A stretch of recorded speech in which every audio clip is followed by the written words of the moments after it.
A reading from 1 Samuel chapter 7.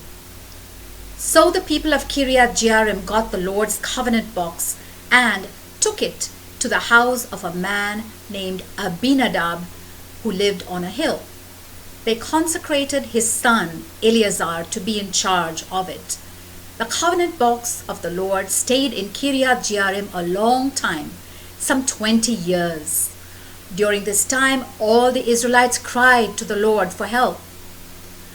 Samuel said to the people of Israel, "If you are going to turn to the Lord with all your hearts, you must get rid of all the foreign gods and the images of the goddess Astarte.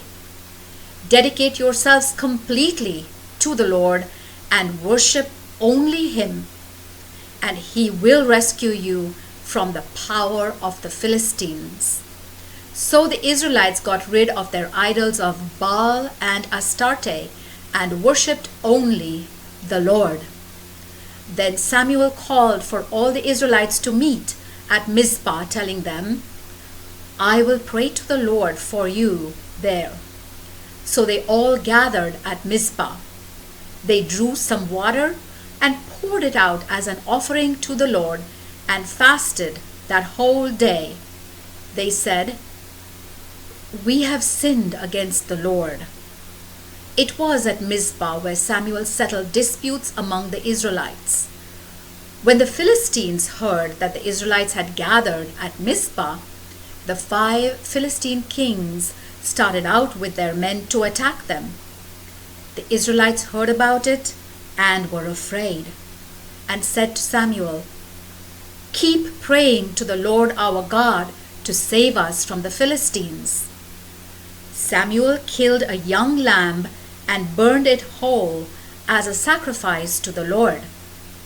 Then he prayed to the Lord to help Israel, and the Lord answered his prayer. While Samuel was offering the sacrifice, the Philistines moved forward to attack. But just then the Lord thundered from heaven against them. They became completely confused and fled in panic. The Israelites marched out from Mizpah and pursued the Philistines almost as far as Bethkar, killing them along the way. Then Samuel took a stone, set it up between Mizpah and Shen, and said, "The Lord has helped us all the way." And he named it Stone of Help. So the Philistines were defeated, and the Lord prevented them from invading Israel's territory as long as Samuel lived. All the cities which the Philistines had captured between Ekron and Gath were returned to Israel, and so Israel got back all its territory. And there was peace also between the Israelites and the Canaanites. Samuel ruled Israel as long as he lived. Every year he would go around to Bethel, Gilgal, and Mizpah, and in these places he would settle disputes.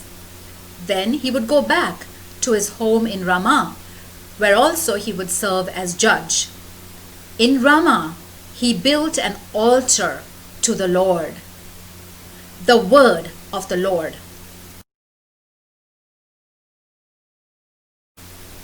A reading from 1 Samuel chapter 8. When Samuel grew old, he made his sons judges in Israel. The older son was named Joel, and the younger one Abijah. They were judges in Beersheba. But they did not follow their father's example. They were interested only in making money. So they accepted bribes and did not decide cases honestly. Then all the leaders of Israel met together, went to Samuel in Ramah, and said to him, "Look, you are getting old, and your sons don't follow your example.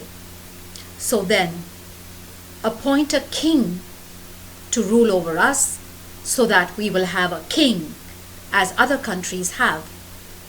Samuel was displeased with their request for a king, so he prayed to the Lord, and the Lord said, "Listen to everything the people say to you. You are not the one they have rejected. I am the one they have rejected as their king. Ever since I brought them out of Egypt, they have turned away from me and worshipped other gods, and now they are doing to you what they have always done to me. So then, listen to them, but give them strict warnings and explain how their kings will treat them." Samuel told the people who were asking him for a king everything that the Lord had said to him. "This is how your king will treat you," Samuel explained. "He will make soldiers of your sons.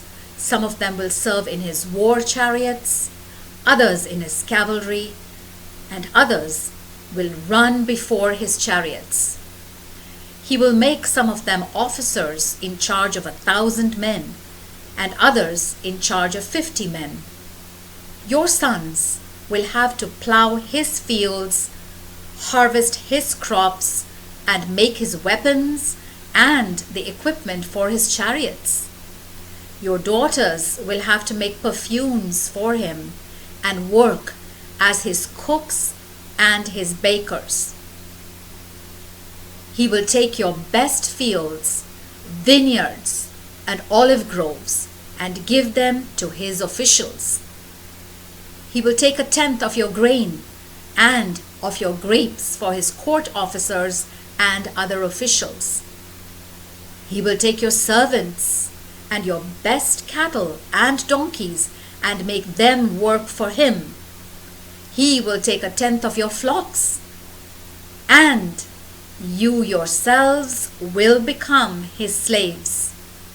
When that time comes, you will complain bitterly because of your king whom you yourselves chose, but the Lord will not listen to your complaints."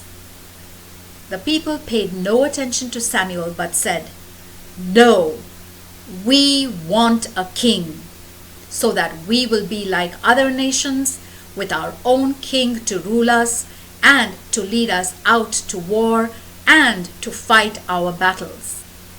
Samuel listened to everything they said and then went and told it to the Lord. The Lord answered, "Do what they want and give them a king."